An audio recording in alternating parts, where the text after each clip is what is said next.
जय श्री कृष्णा। सिंह राशि और सिंह लग्न, राहु केतु साथ में चल रहे हैं, बहुत इंपॉर्टेंट पोजीशन है।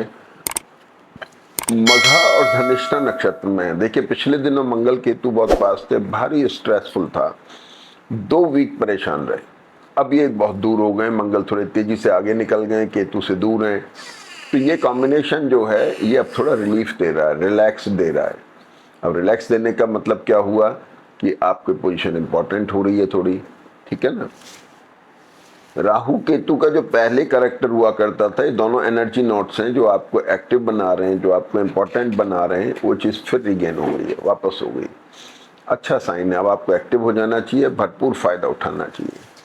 दूसरी बात क्या है कि अभी पिछले वीक से सूर्य जो हैं ये आपके चेंज हो गए और सूर्य ने 17 तारीख को राशि बदली है, सिंह राशि में सूर्य आ गए। सिंह राशि अपनी खुद की राशि है, केतु के साथ अभी शुरू में स्ट्रेस में है, कफ कोल्ड टूथ प्रॉब्लम आपको हो सकती है, थोड़ा सा इरिटेशन हो सकता है, चिड़चिड़ा स्वभाव हो सकता है, ठीक है ना। दूसरा, आपके स्पाउस के ऊपर थोड़ा सा उसका प्रेशर आ सकता है, काम में बहुत हेक्टिक हो सकते हैं। ये सारे फैक्टर जो हैं सूर्य केतु के पास में होने से। लेकिन अभी और 10 दिन रुक जाइए, फिर देखिए कि कितने अच्छे रिजल्ट सूर्य के आने लगते हैं। और जब ये थोड़ा सा दूर हो जाएंगे, केतु गिरफ्त से बाहर आ जाएंगे, तो आपको रिकॉग्निशन देंगे, आपको फेम देंगे, आपके काम के अंदर जो आपको इरिटेशन हो रहा है, जो आपको प्रेशर बना हुआ है, वो प्रेशर कन्वर्ट होके आपके रिकॉग्निशन में कन्वर्ट हो जाएगा। अच्छा साइन। भाई बुध भी साथ में है। मजेदार बात यह है कि बुध भी आपके सिंह राशि में शिफ्ट हो गए हैं। बुध ने भी अपनी राशि बदल ली है और बुध आपके बदले हैं 22 तारीख को। धन के कारक हैं, सूर्य के साथ हैं, केतु के साथ हैं, राहु के साथ हैं, धन के कारक हैं। बहुत अच्छा साइन है। गुरु आपके द्वादश भाव में, गुरु द्वादश का अच्छा होता है, गुरु द्वादश भाव में है, अष्टम पे दृष्ट है और वहां पर सप्तमेश भी है। तो ये क्या पोजीशन बनी कि आपके मैरिटल और बिजनेस रिलेशनशिप एक्सप्लोर हो रहे हैं, आप कुछ और नया, कुछ बेटर कर रहे हैं। बिजनेस में अगर हैं तो बिजनेस एक्सप्लोर हो रहा है, नौकरी में है तो नौकरी में रिलेशनशिप या पोजीशन एक्सप्लोर हो रही है। लेकिन जो बच्चे शादी ब्याह के निकट हैं वो ऑल्टरनेट ढूंढ रहे होंगे। तो इन चीज़ों का थोड़ा ध्यान रखने की ज़रूरत है। बहुत सारी बातें छोटे समय के अंदर कहना बड़ा मुश्किल होता है, लेकिन बहुत अच्छी प्लानिटरी पोजीशन है जिसका आपको फ़ायदा उठाना चाहिए। केतु और मंगल की वजह से गुरु अभी स्ट्रेस में थे, हो सकता है आप ट्रैवल पे रहे हों, कंधे वंधे में दर्द भी रहा होगा, सारी चीज़ें कमर के, लेकिन अब वो ठीक हो गए। अब पोजीशन अच्छी है, मंगल सूर्य बल की गुरु को अब एनर्जाइज कर रहे हैं, अब उसको एनर्जी दे रहे हैं। आपकी ट्रैवल होना, आपके काम होना, ब्रेन भी जो है, आपका दिमाग भी फर्टाइल है, तेजी से काम कर रहा है, थोड़ा एक्सट्रोवर्ट होकर के, ओपन माइंडेड होकर आप कुछ डिसीजन ले पा रहे हैं। बहुत अच्छी पोजीशन बन रही है। गुरु शुक्र का कॉम्बिनेशन ऐसा होता है जो कभी कभी थोड़ा पेट से संबंधित समस्या देता है, तो अमूमन एक फाइबर रिच डाइट लेने की आदत डाल लें, उससे फर्क पड़ जाएगा। अब इम्पोर्टेंट दूसरी चीज क्या है कि इस वीक की चर्चा करें। शनि यहाँ पर जो है ये रेवती नक्षत्र में अष्टम भाव में है और शनि यहाँ पर वक्री हैं। शुक्र यहाँ पर है, ये अभी तक हस्त नक्षत्र में है और ये शुक्र 25 तारीख तक पिछले काफी समय से हस्त में है। बुध और चंद्रमा का कॉम्बिनेशन बड़ा इंपॉर्टेंट है। अगर आप मान लीजिए अगर गेम प्ले ढंग से नहीं करते, उतार चढ़ाव के गेम शेयर मार्केट के, तो निश्चित तौर पे सडन गेन और सडन लॉस का कॉम्बिनेशन है। का पैर में, कंधे में किसी तरह के दर्द, खिंचाव, मसल्स खिंचाव का थोड़ा ध्यान रखने की जरूरत है। स्पाउस की हेल्थ का विशेष ध्यान रखें, कोई दर्द वर्द की शिकायत ऐसी हो सकती है। लाइबिलिटीज का विशेष ध्यान रखना, अगर सडन लॉस हो गया है सडन गेन की बजाय, तो लाइबिलिटी निश्चित तौर पर बढ़ेंगी। गुरु की दृष्टि शनि से लाइबिलिटी बढ़ा सकती है। शुक्र आपका 10th लॉर्ड है, प्रोफेशनल या आपका बिजनेस किसी को लेकर के चेंज दिखाई दे रहा है। अब ये शुक्र जो है अपना नक्षत्र बदलेंगे, 25 तारीख को चित्रा नक्षत्र में आ जाएंगे। इसकी चर्चा हम करते हैं। तो सबसे पहले बात करें, 24 तारीख को चंद्रमा धनु में है, आपके पंचम स्थान में, संतान पक्ष को लेकर कंसर्न दिखाई दे रही है। गुरु और चंद्रमा का यहाँ पर एक एक्सचेंज बनता है, पंचमेश और द्वादशेश का। अभी तक जो आप स्ट्रेस में थे, अब थोड़ा सा ओपन माइंडेड होकर डिसीजन ले रहे हैं बच्चों के पार्ट के ऊपर, अपनी एजुकेशन को लेके, और अगर आप युवा हैं तो अपने रिलेशनशिप को लेकर के ओपन माइंडेड होते हैं, तो ध्यान रखने की जरूरत है।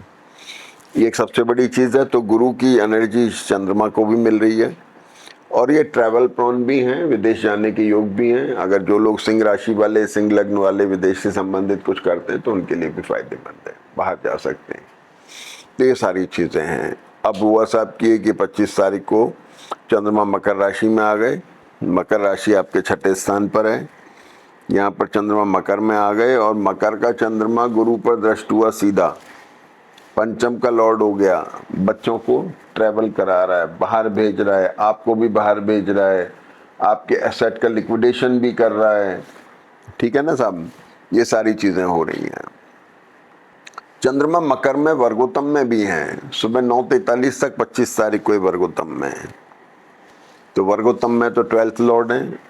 एनर्जी ड्रेन आउट होती है जैसे ही तो चीज़ें खिसकती हैं। जैसे गाड़ी में से पीछे से गैस निकलती है ना तो गाड़ी को आगे फ्लो करते हैं, इसी तरह 12th हाउस जब सक्रिय होता है तो जन्मपत्री में मूवमेंट आ जाता है। तो चंद्रमा मकर राशि के आपको मूवमेंट देकर जा रहे हैं। मूवमेंट कहाँ देंगे? सबसे पहले ब्रेन एक्टिव होगा, ब्रेन फर्टाइल है, ब्रेन एक्टिव होगा, आपकी ट्रैवल हो सकती है। ये सारी चीज़ें, बहुत सारे घटनाक्रम हैं जिस तरह की चीज़ें हो सकती हैं। अगली बात ये हो गई कि चंद्रमा मकर में आ गए, मकर में भी वर्गोत्तम में है 28 तारीख को। और इसके बाद में 27 को चंद्रमा कुंभ राशि में आ गए। चंद्रमा जब कुंभ राशि में आए, सूर्य, केतु और बुध से दृष्ट होकर थोड़े स्ट्रेस में तो आए, इसमें तो कोई दो राय नहीं है। 12th लॉर्ड है, स्पाउस की हेल्थ का ध्यान रखना है। मैरिटल और बिजनेस रिलेशनशिप के अंदर ओपन माइंडेड होकर हो रहे हैं आप, थोड़ा सा ध्यान रखने की ज़रूरत है। रिलेशनशिप को संभालने के प्रयास की वजह से आपको थोड़ा परेशानी हो सकती है। एक्सपेंडिचर्स का ध्यान रखना है। ट्रैवल अगर होती है तो अपने आप में एक्सपेंडिचर है। दूसरी सबसे बड़ी बात, बुध और चंद्रमा एक बड़ा सेंसिटिव कॉम्बिनेशन हो गया। स्पाइन में पेन होना, कमर में दर्द होना, अपने स्पाउस की हेल्थ का थोड़ा ध्यान रखने की ज़रूरत है।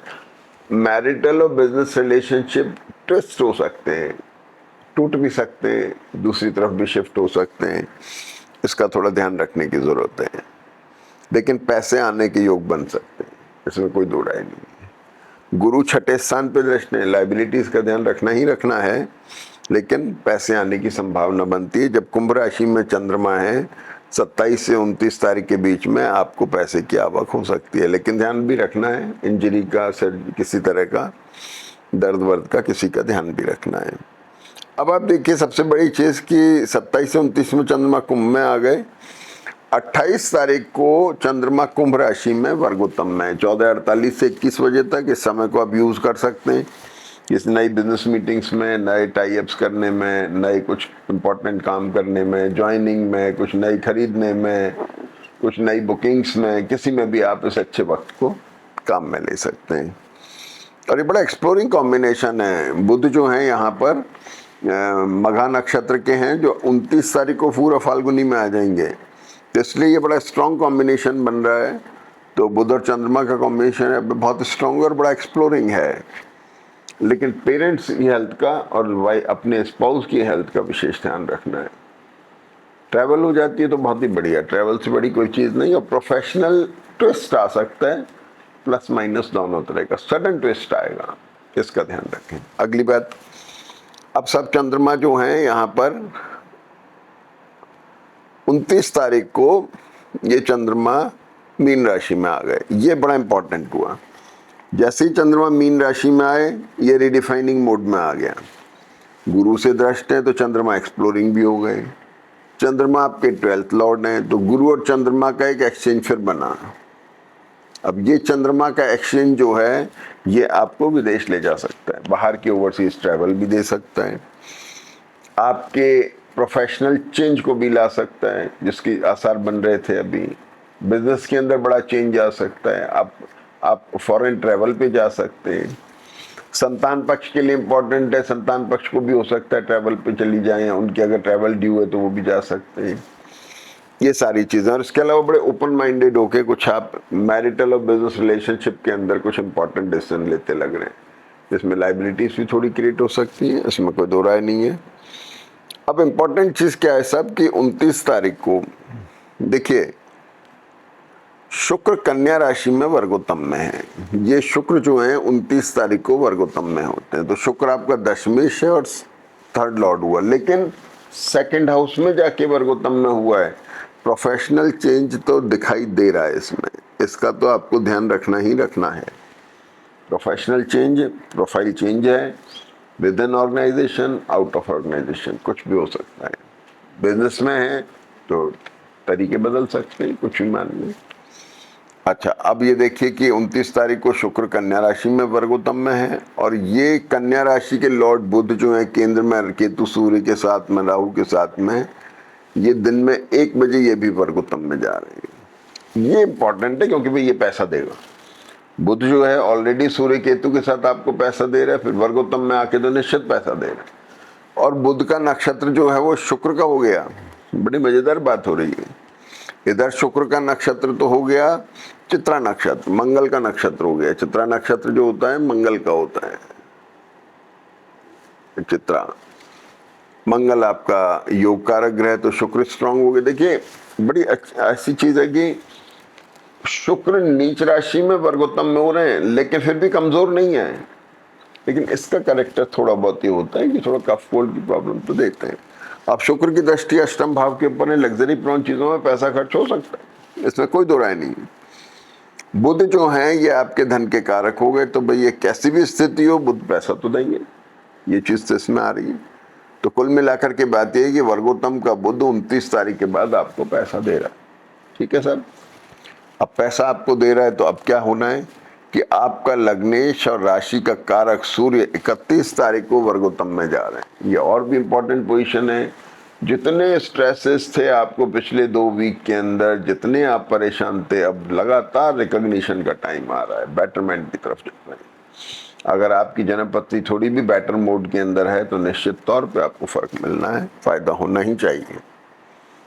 तो ये सारी चीज़ें, बहुत सारी चीज़ें और भी हैं, लेकिन डिपेंड करेंगे बाकी चीज़ें आपकी अपनी जन्मपत्री पर। शनि यहाँ पर इसके साथ में है वर्गो, इसके अंदर रीडिफाइनिंग मोड में, गुरु से दृष्ट है, शुक्र से दृष्ट है, एक अच्छा साइन है। रीडिफाइनमेंट मैरिटल और बिजनेस रिलेशनशिप को लेकर के है, अपने एक्सपेंडिचर्स को, एक्सपेंसेस को लेकर के है, लाइबिलिटीज़ को लेकर के है, ये चीज़ें हैं। तो मीन का चंद्रमा यहाँ रुकेंगे जब तक हमारा वीकेंड होगा। नेक्स्ट वीक में फिर आपको बताएंगे कि क्या पोजीशन बनती है प्लैनेट्स की, इसका फ़ायदा उठाएं। जय श्री कृष्ण।